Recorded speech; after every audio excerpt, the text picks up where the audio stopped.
Hello students, હવે આજે આપણે આગળ વાત કરીશું ભૌતિક ગુણધર્મોની વાત કરતા હતા આપણે કે કેટલાક એવા અપવાદ છે જેમ કે ઝિંક, કેડમિયમ, મર્ક્યુરી, બરાબર, એ બધા શું છે અપવાદ છે કે એને આપણે સંક્રાંતિ ધાતુમાં ગણતા નથી. હવે આપણે ભૌતિક ગુણધર્મોમાં જોઈએ તો આપણે આ નાનપણથી ભણતા છીએ કે ધાતુમાં ટીપાં ઉઠવાના ગુણધર્મ હોય, બરાબર. ધાતુનો તફાવત તમે નાનપણમાં ભણતા ત્યારે તમે આ બધી વસ્તુની ડિસ્કસ કરતા કે ભાઈ અણુ ટીપી શકાય ને એ રીતે તાર બનાવી શકાય ને બધું.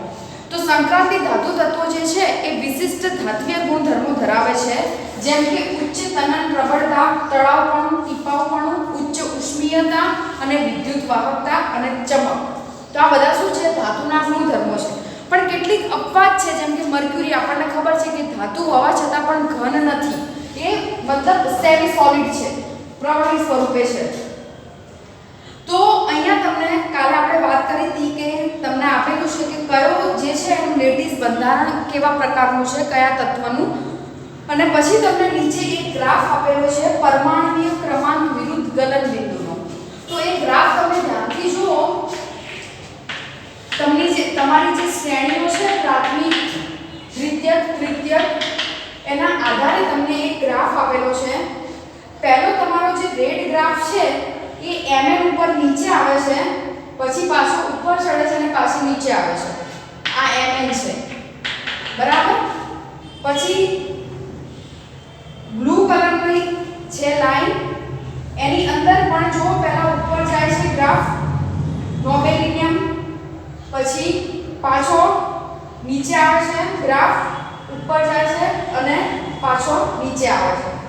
એ જ રીતે અહીંયા જ્યાં બધા આ બંને શ્રેણીના ગ્રાફ નીચે આવે છે ત્યાં આ જે શ્રેણી છે WS ની સંજ્ઞા છે ટંગસ્ટન, બરાબર. તો અહીંયા જે છે એ ગ્રાફ ઉપર ચડે છે, જ્યાં આ બધાના ગ્રાફ નીચે આવે છે ત્યાં આ શ્રેણીનો ગ્રાફ ઉપર જાય છે અને પછી શું આવે છે ક્રમશઃ નીચે ઉતરે છે ગ્રાફ. તો આ છે પરમાણુ ક્રમાંક વિરુદ્ધ ગલન બિંદુનો ગ્રાફ.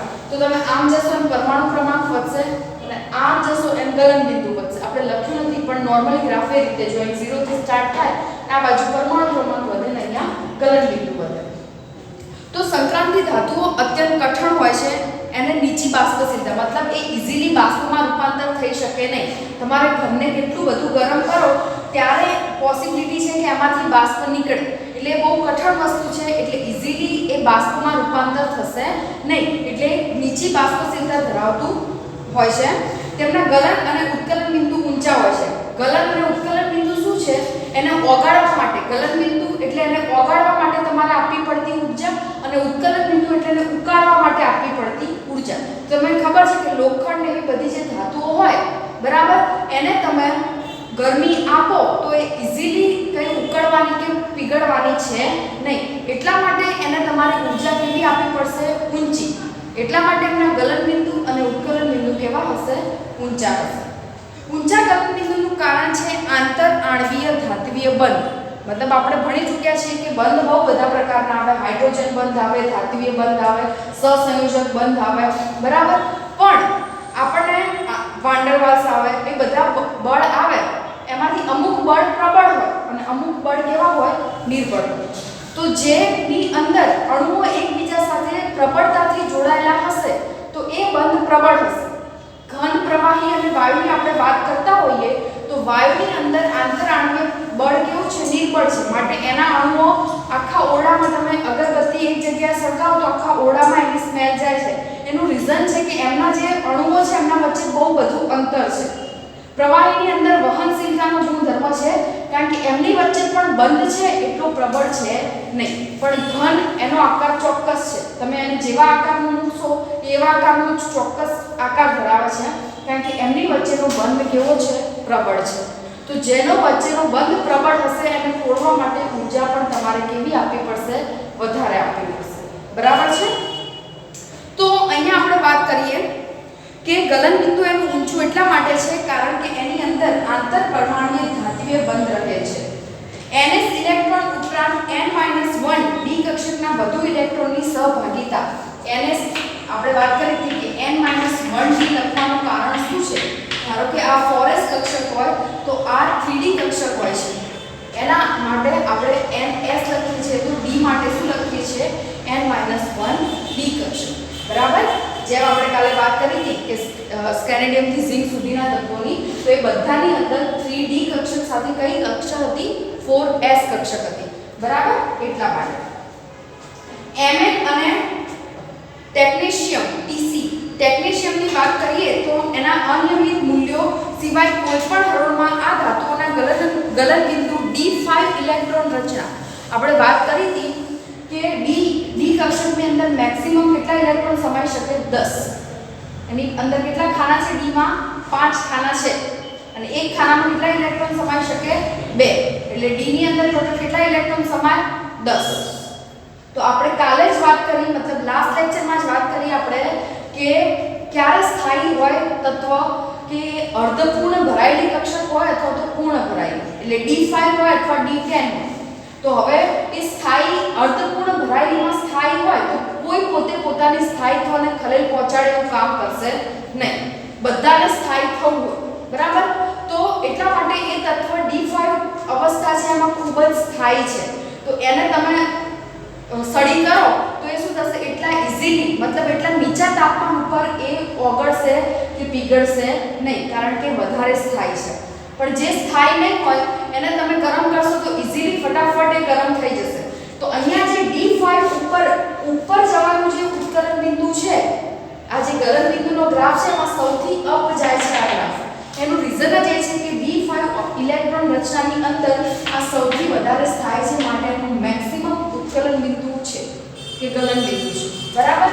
પણ આ બંને અપવાદ છે કે આ બંને d5 ટેકનેશિયમ અને Mn એ બંને d5 માં એટલું સારું ઉત્કલન બિંદુ એમનું છે નહીં.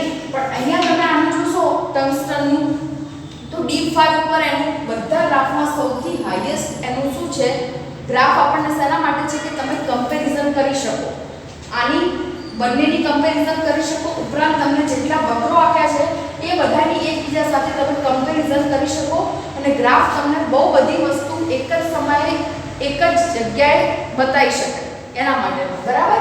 એટલે અહીંયા તમે આની કમ્પેરિઝન કરો તો તમને ખબર પડશે આ બંને d5 જ ઇલેક્ટ્રોન રચના ધરાવે છે, પણ આ બંનેની કમ્પેરમાં આનું ઉત્કલન બિંદુ ગલન બિંદુ સૌથી ઊંચું છે, કારણ કે d5 ઇલેક્ટ્રોન રચના એ સ્થાયી ઇલેક્ટ્રોન રચના છે કોઈપણ તત્વ માટે જે d કક્ષક ધરાવે છે એના માટે. પણ આ બંને અપવાદ છે કે એની અંદર એવું બનતું નથી. ઉપરથી એમાં ઉત્કલન બિંદુ અને ગલન બિંદુનો ગ્રાફ કેવો આવે છે? નીચે આવે છે. બરાબર છે. દરેક શ્રેણીમાં લગભગ મધ્યમાં મહત્તમ મૂલ્યો દર્શાવે છે કે પ્રબળ આંતરાણ્વીય પારસ્પરિક ક્રિયા માટે પ્રતિ d કક્ષકે એક અયુગ્મિત ઇલેક્ટ્રોન હોવો જરૂરી છે. d કક્ષકમાં જેટલા અયુગ્મિત ઇલેક્ટ્રોન હશે એટલું જ એ સારો એવો ધાતુ તત્વ તરીકે બની શકશે, કારણ કે એની પાસે અયુગ્મિત ઇલેક્ટ્રોન હશે તો એ ઈઝીલી કોઈપણ લિગેન્ડ સાથે જોડાઈ અને સવક સંયોજનો બનાવી શકે છે. બીજું એ રંગીન હોઈ શકે છે, કારણ કે અયુગ્મિત ઇલેક્ટ્રોન હોય તો તમને ખબર હોય કે વિદ્યુતના વહન માટે અયુગ્મિત ઇલેક્ટ્રોન પણ જરૂરી છે. બરાબર. તો અયુગ્મિત ઇલેક્ટ્રોન હશે તો એ સારા એવા ધાતુ તરીકે વર્તી શકે છે. સામાન્ય રીતે સંયોજકતા ઇલેક્ટ્રોનની સંખ્યા જેટલી વધારે હશે તેટલું જ પરિણામી બંધન કેવું હશે? પ્રબળ હશે. સંયોજકતા ઇલેક્ટ્રોન એટલે છેલ્લી કક્ષામાં રહેલા ઇલેક્ટ્રોન, એને આપણે શું કહીએ? સંયોજકતા ઇલેક્ટ્રોન. અને એ જ સંયોજકતા ઇલેક્ટ્રોન છે બંધ બનાવવામાં ભાગ લે. જેમ કે કાર્બનની ચતુઃસંયોજકતા છે એ શેના આધારે છે? એની સંયોજકતા કક્ષામાં રહેલા 4 ઇલેક્ટ્રોનના આધારે. તો એની સંયોજકતા કક્ષામાં 4 ઇલેક્ટ્રોન રહેલા છે તો એ કેટલા બંધ બનાવી શકે છે? 4. બરાબર છે. અને એ કાર્બનના આધારે આખું ઓર્ગેનિક કેમિસ્ટ્રી ઊભું થાય છે. બરાબર. તો એ જે છે એ કાર્બનની જે મતલબ કોઈપણની સંયોજકતા કક્ષામાં રહેલા ઇલેક્ટ્રોન એ બહુ ઇમ્પોર્ટન્ટ વસ્તુ છે અને એના આધારે જ એ બંધ બનાવે છે એ આપણે જોઈ શકીએ છીએ. જો કે ધાતુના પ્રમાણિત વિદ્યુતરૂપ પોટેન્શિયલના માપનમાં પરમાણ્વીકરણ એન્થાલ્પી અગત્યનું પરિબળ છે. પરમાણ્વીકરણ એન્થાલ્પી એટલે શું? આ બધી વસ્તુ તમે વિદ્યુત ઋણતા, આયનીકરણ એન્થાલ્પી, પરમાણ્વીકરણ એન્થાલ્પી બધું 11th સાયન્સનું તમારું ચેપ્ટર આવતું હતું એની અંદર આ બધા જ પર્યાય, બધી આયનીય ત્રિજ્યા, પરમાણ્વીય ત્રિજ્યા, આ બધી વસ્તુની વાત એની અંદર ડિટેલમાં કરી હતી. આખા આવર્ત કોષ્ટકની કમ્પેરિઝન હતી કે ડાબી બાજુથી જમણી તરફ જાઓ તો શું થાય, ઉપરથી નીચેની તરફ આવો તો આવર્ત કોષ્ટકમાં શું શું ચેન્જીસ તેમાં જોવા મળે એનો આખો તમને ગ્રાફ આપેલો હતો. આખા તીર દર્શાવે તો આખું આવર્ત કોષ્ટક હતું એમ સ્મોલમાં આ રીતે, બરાબર. અને એની અંદર આ પ્રમાણે તીર આપી અને બધું તમને કોણ વધે છે ઘટે છે આ તીર વડે આ પ્રમાણે બધી વસ્તુ તમને બતાવેલી હતી, બરાબર. 12 સાયન્સ કરતા 11 સાયન્સ બહુ અગત્યનું છે, બરાબર. તમારા માટે તો લેટ થઈ ગઈ છે આ વસ્તુ, પણ જે વ્યક્તિ એવું સમજતું હોય કે હું 11 સાયન્સ ઉપર નહીં ફોકસ કરું ને 12 સાયન્સમાં બધું લડી લઈશ તો એ વસ્તુ ખોટી છે, બરાબર. 11 સાયન્સ કારણ કે તમારા 10મા પછી આખો જે વસ્તુ છે એ ચેન્જ થઈ જાય છે, આખું સિલેબસ ને બધી આખું ફિલ્ડ ચેન્જ થાય છે. એટલે 10મા પછી તમે જો કોઈ વસ્તુ વિચારતા હોય તો 11મું તમારું બેઝિક આવશે સાયન્સ માટેનું. ઇન ફ્યુચર તમારે સાયન્સ ફિલ્ડમાં જેટલું પણ જવું છે તો 11થનું તમારું બેઝિક સારું હશે તો 12th આવડશે અને 11 12થનું હશે તો આગળ આવડશે. એટલે 11થનું બહુ બધી વસ્તુ છે જે અહીંયા 12થમાં રિપીટ થતી હોય છે અને ત્યાં ટાઈમ વેસ્ટ ના થાય એટલા માટે તો તમને 11થમાં એટલી બધી ડેફિનેશન અને એટલો ટાઈમ વેસ્ટ કર્યો. પણ અહીંયા પણ તમને જો પૂછવામાં આવે કે વિદ્યુત ઋણતા એટલે શું ખબર છે? વિદ્યુત ઋણતા એટલે શું? આ પ્રોબ્લેમ છે આપણે કે 11થમાં તો ભણવાનું જ નહીં, 12થમાં બધું લડી લઈશું, એ ના થાય કોઈ દિવસ, બરાબર. ચલો આગળ. તો ઘણી ઊંચી પરમાણ્વીકરણ એન્થાલ્પી વાળી ધાતુઓનું વલણ તેમની પ્રક્રિયાઓમાં ઊંડા રહેવાનું હોય છે. ઊંડા એટલે નિષ્ક્રિય, બરાબર છે. જે ઈઝીલી કોઈ સાથે રિએક્ટ ના કરે એ પોતે કેવા હશે? નિષ્ક્રિય હોય, જે ઈઝીલી કોઈ સાથે રિએક્ટ કરી શકે નહીં, પ્રક્રિયા કરી શકે નહીં. તો તમને એક પરમાણુ ક્રમાંક વિરુદ્ધ એન્થાલ્પીનો આલેખ આપેલો છે. હવે હું તમને કહી દઉં એન્થાલ્પી એટલે શું. તો ઇલેક્ટ્રોનને દૂર કરવા માટે આપવી પડતી ઊર્જા એને આપણે શું કહીએ? એન્થાલ્પી. આયનીકરણ એન્થાલ્પીનો મતલબ થાય આયન બને, તમારે Fe માંથી Fe+2 બનાવવું હોય તો એ બે ઇલેક્ટ્રોનને દૂર કરવા માટે તમારે જે ઊર્જા આપવી પડે છે Fe ને એને આપણે શું કહીએ? આયનીકરણ એન્થાલ્પી. કારણ કે Fe માંથી Fe+2 આયન બને, બરાબર. તો એને કહેવાય આયનીકરણ એન્થાલ્પી. તો એક સામાન્યીકરણ અહીંયા જો તમને આપેલો છે ગ્રાફ પરમાણુ ક્રમાંક વિરુદ્ધ ડેલ્ટા H એટલે કે એન્થાલ્પી કિલોજૂલ પર મોલ નો આપેલો છે. તો તમને શ્રેણી 1 2 3 બતાવેલી છે. પહેલા જે પહેલી શ્રેણી છે એનો કઈ ગ્રાફ ઘટે છે પછી પાછો વધીને ઘટે છે. એ જ રીતે સેમ વસ્તુ બીજી શ્રેણીમાં થાય છે અને એ જ વસ્તુ શેમાં થાય છે? ત્રીજી શ્રેણીમાં. તો તમે જોઈ શકો છો કે પહેલી શ્રેણીના એન્થાલ્પીના મૂલ્યો નીચા છે, પછી બીજીના અને પછી ત્રીજીના શ્રેણીના આવશે. પહેલી બીજી ત્રીજી શ્રેણી ખબર છે ને, તમે તો કાલે હતા, બરાબર. તો પહેલી બીજી ત્રીજી શ્રેણી છે તો પહેલી શ્રેણીના જે મૂલ્યો છે એ નીચા છે એના કરતાં બીજીના અને એના કરતાં ત્રીજીના ઊંચા છે. જેમ જેમ શ્રેણી આગળ વધતી જાય છે એમ એમ એન્થાલ્પીના મૂલ્યો શું થતા જાય છે? વધતા જાય છે. એનું રીઝન આપણે સ્ટેપ બાય સ્ટેપ જોઈશું. તો અહીંયા જુઓ પરમાણુ ક્રમાંક વિરુદ્ધ એન્થાલ્પીનો આલેખ મેં દોર્યો. આ બંને વચ્ચે એન્થાલ્પીનો ગેપ થોડો વધારે છે પહેલા અને બીજા વચ્ચે, અને બીજા અને ત્રીજા વચ્ચેનો ગેપ એટલો વધારે છે નહીં. આ ડ્રો કરવામાં છે પણ તમે બુકની અંદર જોશો તો તમને સમજ પડશે કે 300 ની આજુબાજુના છે એના એન્થાલ્પીના મૂલ્યો, જ્યારે દ્વિતીયકના છે 400 થી સ્ટાર્ટ થાય છે અને પછી તરત જ તૃતીયકના 600 થી સ્ટાર્ટ થાય છે. તો એ જે આયનીકરણ એન્થાલ્પીના મૂલ્યો છે એનો વચ્ચેનો ડિફરન્સ તમને આ ગ્રાફ દ્વારા બતાવવામાં આવે છે કે જેમ જેમ પરમાણુ ક્રમાંક વધે છે એમ એની આયનીકરણ એન્થાલ્પીમાં શું ફેરફાર જોવા મળે છે, બરાબર છે. એ આ ગ્રાફ વડે તમે સમજી શકો છો. આ બાજુથી આ બાજુ જશો તો પરમાણુ ક્રમાંક વધશે અને અહીંયાથી ઉપર જશો એટલે એન્થાલ્પી વધશે. તો આ ગ્રાફ વડે તમે એ પણ વસ્તુ ખાલી આ એક શ્રેણીની જોવી હોય તો એ પણ જોઈ શકો કે ભાઈ પરમાણુ ક્રમાંક આ બાજુથી આ બાજુ જાય છે તો આ ગ્રાફ છે કઈ રીતે વધઘટ થાય છે એ તમે જોઈ શકો. બીજું તમે આ ત્રણેય વચ્ચેની કમ્પેરિઝન કરી શકો છો કે પહેલો ગ્રાફ એના મૂલ્યો કેટલા આવે છે, બીજી શ્રેણીના ક્યાં આવે છે અને ત્રીજી શ્રેણીના. તો આ પ્રમાણે આપણે ગ્રાફ ઉપરથી આ પ્રકારની માહિતી મેળવી શકીએ છીએ કે ક્યારે કઈ એન્થાલ્પીના મૂલ્યો વધે છે, કોના ઘટે છે, બરાબર. આ ગ્રાફ ઉપરથી આપણને આટલી ખબર પડી કે પહેલી એન્થાલ્પી જે છે પહેલી શ્રેણી એના નીચા હશે, એના કરતાં બીજીના ઊંચા હશે અને ત્રીજી શ્રેણીના સૌથી ઊંચા હશે એન્થાલ્પીના મૂલ્યો. બરાબર. હવે આગળ છે સંક્રાંતિ ધાતુઓના પરમાણ્વીય અને આયનીય કદમાં થતો ફેરફાર. હવે પરમાણ્વીય અને આયનીય, તો પરમાણ્વીય અને આયનીય શબ્દનો મતલબ શું છે કે પરમાણ્વીય એટલે પરમાણુ પોતે એકલો જનક પરમાણુ હોય એ, અને એમાંથી આયન બને ત્યારે એના કદમાં શું ફેરફાર થાય છે એની આપણે ચર્ચા કરવાની છે. તો અહીંયા જુઓ, શિલ્ડિંગ અસર ખબર છે તમને? શિલ્ડિંગ અસર કોને કહેવાય કે જ્યારે આ કેન્દ્ર હોય, બરાબર, અને આ રીતની કક્ષા હોય કે જેની અંદર ઇલેક્ટ્રોન ફિલ થતો હોય. હા બોલ. રેઝિસ્ટ કરે. હા, તો શું થશે? અહીંયા શિલ્ડિંગ અસર કે પડદા સ્વરૂપે કામ કરશે. જો ધારો કે આ ડી કક્ષક છે, બરાબર. હવે હું કહું કે ડી કક્ષકમાં શિલ્ડિંગ અસર લાગે છે, તો એનો મતલબ કે અહીંયા એક પડદા સ્વરૂપે ડી કક્ષક પડદા જેવું ક્રિએટ કરશે. ધારો કે એની પછી તરત એફ કક્ષક આવતી હોય, બરાબર. તો આ ડી કક્ષકની શિલ્ડિંગ અસર હોય એના કારણે આ એફ પર પણ ઇફેક્ટ પડે. શું ઇફેક્ટ પડશે કે ડી કક્ષક જે છે પડદા સ્વરૂપેનું કામ કરશે કે એના પછીની જે કક્ષક છે એના તરફ કેન્દ્રનું જે આકર્ષણ છે એને લાગવા દેશે નહીં, બરાબર.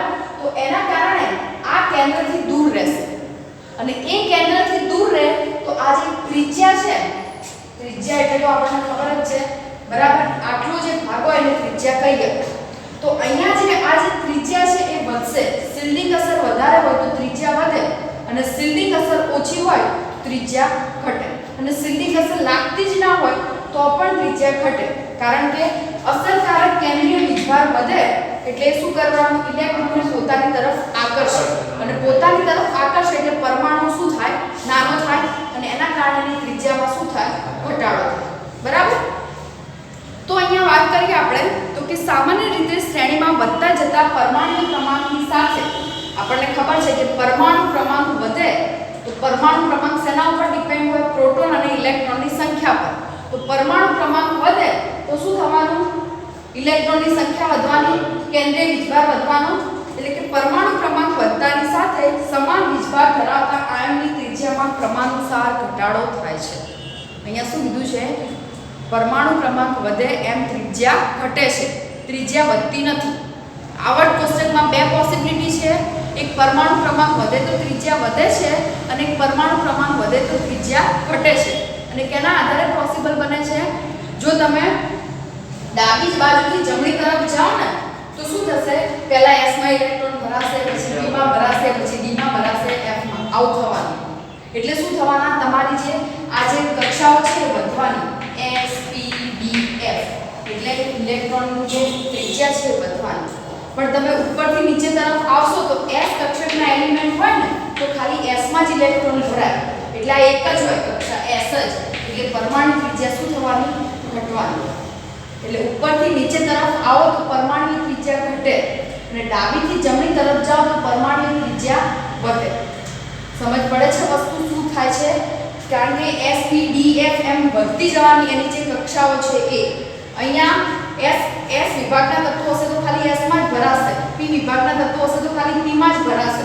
એટલે ઉપરથી નીચે તરફ જશો તો પરમાણુ ત્રિજ્યામાં બહુ વધારો થશે નહીં. જેટલો શેમાં વધારો થશે? ડાબીથી જમણી તરફ જશો એમ. તો આનું કારણ એ છે કે જ્યારે કેન્દ્રીય વીજભારમાં વધારો થાય છે ત્યારે નવો ઇલેક્ટ્રોન દર વખતે શેમાં દાખલ થવાનો? ડી કક્ષકમાં.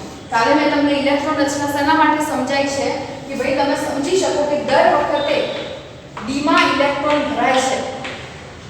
ફોરેસ્ટમાં તો એટલા ને એટલા જ રહે છે ઇલેક્ટ્રોન, બે જ.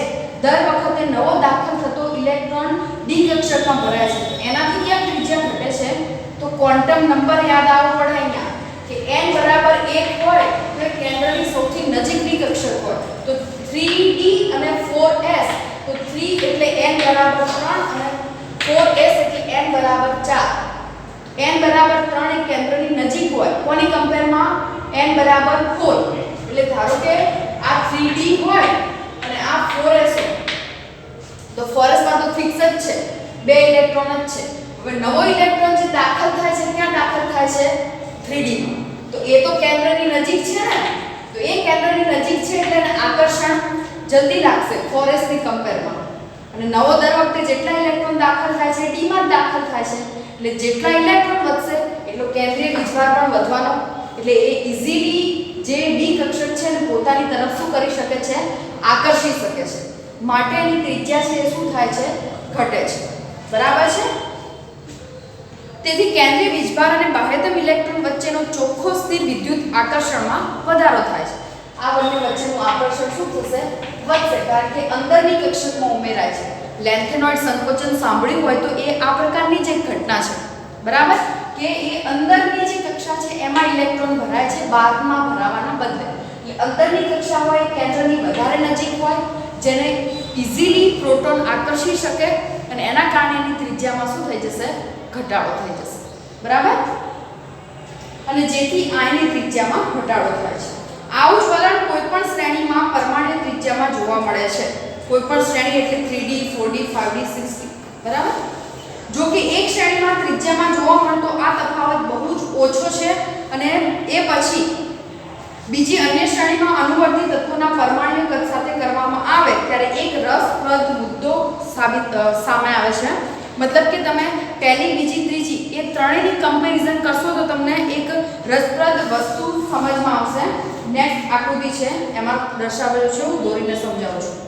પ્રથમ સંક્રાંતિ શ્રેણીના તત્વોની સરખામણીમાં દ્વિતીય સંક્રાંતિ શ્રેણીના તત્વોના પરમાણુય કદ એ કેવા છે, મોટા છે, પરંતુ તૃતીયના એટલા મોટા નથી. મતલબ 3D 4D અને 5D ત્રણેયની તમે જો કમ્પેરિઝન કરો, બરાબર, તો 3D ની સાપેક્ષમાં 4D ના મોટા છે, પણ 4D અને 5D બંનેના કેવા છે, નજીકના. એ બંનેમાં એટલો કોઈ વધારે તફાવત એમના કદમાં તમને જોવા મળશે નહીં. તો જે 5D છે એટલે કે તૃતીય સંક્રાંતિ શ્રેણી છે એમના પરમાણુના કદ લગભગ દ્વિતીય સંક્રાંતિ શ્રેણીના અનુવર્તી સભ્યોના પરમાણુય કદ જેટલા જ હોય છે. આ પરિઘટના 4s કક્ષકો માટે નડતરરૂપ બનવાનું કારણ બને છે. કેમ? કારણ કે 3D પછી કોણ આવવાની, 4s આવવાની. હવે જ્યારે નેક્સ્ટ શ્રેણી જે f વિભાગના તત્વો આવશે એમાં ઇલેક્ટ્રોન ક્યાં ભરાવાના, f માં ભરાવાના, અને એના કારણે ઓલરેડી અહીંયા તો સંકોચન થાય જ છે. કેમ? કારણ કે ડી કક્ષકમાં ઇલેક્ટ્રોન ભરાય છે. બરાબર, અને હવે પાછળના જે એલિમેન્ટ્સ આવશે એમાં f માં ભરાવાનું, તો d એ અંદરની કક્ષક અને f એ અંદરની કક્ષક, તો એના કારણે ત્યાં શું ઊભું થશે, લેન્થેનોઇડ સંકોચન ઊભું થશે. કારણ કે f વિભાગના તત્વોમાં કોણ આવે છે, લેન્થેનોઇડ્સ અને એક્ટેનોઇડ્સ. આંતર સંક્રાંતિ તત્વોમાં બે છે, લેન્થેનોઇડ્સ અને એક્ટેનોઇડ્સ. તો એ લેન્થેનોઇડ સંકોચન થાય છે ત્યાં. તો જો અહીંયા 4f કક્ષકો 5D શ્રેણીના તત્વોની શરૂઆત પહેલા જ ભરાવવી જોઈએ. હવે આપણને ખબર છે કે 4f અને 5D જેમ અહીંયા 3D અને 4s છે ને સંક્રાંતિ ધાતુ તત્વોમાં, એમ આંતર સંક્રાંતિમાં શું છે, 4f અને 5D. તો 4f અને 5D કક્ષક હોય તો આ n બરાબર 4 એ પહેલા આવે અને n બરાબર 5 એ પછી આવે. તો ઇલેક્ટ્રોન ભરાવા પહેલા કોનામાં જોઈએ, n બરાબર 4. આ એક રૂલ છે કે પહેલા n બરાબર 4 માં ભરાય અને પછી 5 માં ભરાય, અને દૂર થવાનું હોય તો પહેલા n બરાબર 5 માંથી દૂર થાય અને પછી n બરાબર 4 માંથી થાય. પણ અહીંયા પહેલા ક્યાં ભરાઈ જાય છે, n બરાબર 5 માં, અને પછી ઇલેક્ટ્રોન શેમાં ભરાય છે, f માં. એટલા માટે ત્યાં શું જોવા મળશે આપણને, લેન્થેનોઇડ સંકોચન જોવા મળે છે. બરાબર, એટલે ત્રિજ્યામાં શું થવાનો, ઘટાડો. ત્રિજ્યામાં ઘટાડો થાય એટલે જે લેન્થેનોઇડ્સનો જે એક્ચ્યુઅલ ત્રિજ્યા હોવી જોઈએ એના કરતાં એની ત્રિજ્યા કેવી હશે, ઓછી હશે. એટલે ત્યાં શું જોવા મળશે, લેન્થેનોઇડ સંકોચન જોવા મળશે. બરાબર છે. તો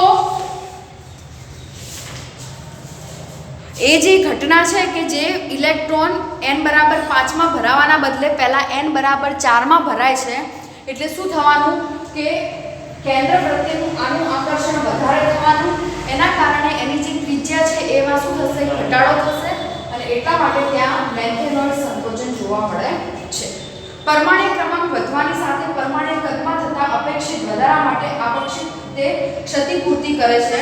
લેન્થેનોઇડ સંકોચનનું ચોખ્ખું પરિણામ એ છે કે તે દ્વિતીયક અને તૃતીયક શ્રેણીના તત્વો સમાન ત્રિજ્યા દર્શાવે છે.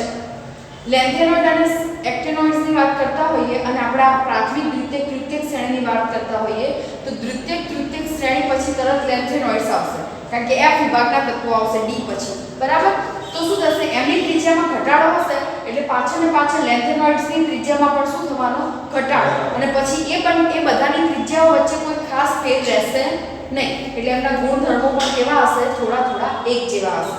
કારણ કે ભૌતિક ગુણધર્મોને બધું આ વસ્તુ પર જ ડિપેન્ડ કરે છે કે ઇલેક્ટ્રોન ક્યાં ગોઠવાયેલા છે, કઈ રીતે ગોઠવાયેલા છે, એનું કેન્દ્ર પ્રત્યે આકર્ષણ કેવું છે, અને એ બધી વસ્તુના આધારે જ એના ભૌતિક ગુણધર્મો નક્કી થતા હોય છે. જેમ કે ગલન બિંદુ, ઉત્કલન બિંદુ, પરમાણુય ત્રિજ્યા, આયનિક ત્રિજ્યા, વિદ્યુત ઋણતા, આ બધી વસ્તુ ડિપેન્ડ કરે છે એના પરમાણુની ગોઠવણી પર. તો એના કારણે એના જે ગુણધર્મો છે એમાં પણ સામ્યતા જોવા મળે છે. લેન્થેનોઇડ સંકોચન માટે જવાબદાર પરિબળ લગભગ તે છે કે જે એક સામાન્ય સંક્રાંતિ શ્રેણીમાં જોવા મળે છે તથા તે સમાન કારણ માટે જવાબદાર છે. એટલે કે આપણે જો વાત કરીએ ને શિલ્ડિંગ અસરની, તો ડી કક્ષકની શિલ્ડિંગ અસર અને એફ કક્ષકની શિલ્ડિંગ અસર બંનેમાંથી કોની વધારે લાગે એવી કમ્પેરિઝન કરવી હોય તમારે, તો એફ કક્ષકની શિલ્ડિંગ અસર ડી કરતાં પણ ઓછી છે. મતલબ એક ઇલેક્ટ્રોન શિલ્ડિંગ અસર શું છે કે ઇલેક્ટ્રોન વચ્ચે ત્યાં શું ઊભું થશે, અપાકર્ષણ ઊભું થશે, બરાબર. અને ડી અને એફ માં આપણને ખબર છે ડી માં 10 સમાય અને એફ માં 14, બહુ વધારે સંખ્યામાં ઇલેક્ટ્રોન કહેવાય. એટલે ઇલેક્ટ્રોન વચ્ચે શું થવાનું, ત્યાં અપાકર્ષણ, એટલે એ એકબીજાથી શું કરશે, દૂર રહેવાનો પ્રયત્ન કરશે. હવે ત્યાં 10 ઇલેક્ટ્રોન ડી માં હોય, પાછળ ને પાછળ એફ કક્ષક 14 આવતી હોય, તો એ બંને વચ્ચે અપાકર્ષણ જોવા મળવાનું, એ બંને પણ એકબીજાથી શું રહેશે, દૂર રહેવાનો પ્રયત્ન કરશે, અને એના કારણે એનું કેન્દ્ર પ્રત્યેનું આકર્ષણ શું થવાનું, ઘટશે. સમજો છો વસ્તુને? એટલે કે આપણે જો વાત કરતા હોય ને કે ડી કક્ષકનો એક ઇલેક્ટ્રોન અને એફ કક્ષકનો એક ઇલેક્ટ્રોન, તો બંનેની કમ્પેરિઝનમાં શિલ્ડિંગ અસર ડી કક્ષકના ઇલેક્ટ્રોનની વધારે હશે કમ્પેર્ડ ટુ એફ, બરાબર. જેમ જેમ એક શ્રેણીમાં કેન્દ્રીય વીજભાર વધતો જાય છે તેમ તેમ બધી જ 4fn કક્ષકોના કદમાં ઘટાડો થતો જાય છે. કેમ? 4f કક્ષક જેટલી પણ f કક્ષકમાં ઘટાડો કેમ થાય છે? કારણ કે જેમ જેમ કેન્દ્રીય વીજભાર વધે છે એમ કેન્દ્રનું જે ઇલેક્ટ્રોન પ્રત્યેનું આકર્ષણ છે એ શું થવાનું, વધવાનું, અને એના કારણે જે ત્રિજ્યા છે એમાં શું થવાનો, ઘટાડો થવાનો. એટલે જેમ જેમ કેન્દ્રીય વીજભાર વધતો જશે એમ એમ આકર્ષણ વધતું જશે, આકર્ષણ વધશે એમ એમ એની ત્રિજ્યામાં શું થવાનો, ઘટાડો થતો રહેવાનો. ધાત્વિક ત્રિજ્યામાં ઘટાડા સાથે પરમાણુ દળમાં થતા વધારાના પરિણામે આ તત્વોની ઘનતામાં પણ શું થાય છે, વધારો થાય છે, બરાબર. તો અહીંયા જો તમને ગ્રાફ આપ્યો છે કે કોની પરમાણુ ત્રિજ્યાની અંદર વલણની વાત કરી છે. તત્વો આપ્યા છે તમને સ્કેન્ડિયમથી ઝિંક, ઇટ્રિયમથી કેડમિયમ અને લેન્થેનિયમથી મર્ક્યુરી. તો પહેલા જે તમને પ્રથમ શ્રેણીના તત્વો છે ને એની જો ગ્રીન લાઈનથી બતાવી છે, પછી બ્લુ એ સહેજ ઉપર છે ગ્રીન કરતા, અને પિંક છે એ એકદમ સ્કાય બ્લુ કલરની જે લાઈન છે ને અડીન છે. એનો મતલબ કે આ બંનેની ત્રિજ્યામાં એટલો કોઈ ખાસ ફેરફાર થતો નથી જેટલો આ બંનેની અંદર થાય છે. પહેલા આના એકદમ નીચી વેલ્યુ હતી પરમાણુ ત્રિજ્યાની, પછી શું થઈ જશે, આ એનાથી પણ આ બંને વચ્ચે વધારે ડિફરન્સ છે, અને આ બંને એકબીજાને એકદમ અડીને છે. મતલબ આ બંનેની જે ત્રિજ્યાઓ છે એમાં કોઈ ખાસ ફેરફાર જોવા મળતો નથી, અને એ ત્રિજ્યામાં કોઈ ફેરફાર જોવા મળતો નથી માટે એના ગુણધર્મો પણ કેવા હશે, એક સમાન હશે, બરાબર, એક જેવા ગુણધર્મો દર્શાવે છે. તો આ રીતે આપણે પરમાણ્વીય ત્રિજ્યાના વલણની વાત કરી સંક્રાંતિ ધાતુ તત્વોમાં, અને એ રીતે આપણે સમજી શકીએ છીએ કે અસરકારક કેન્દ્રીય વીજભાર વધે તો શું થવાનું, પરમાણ્વીય ત્રિજ્યામાં ઘટાડો થશે.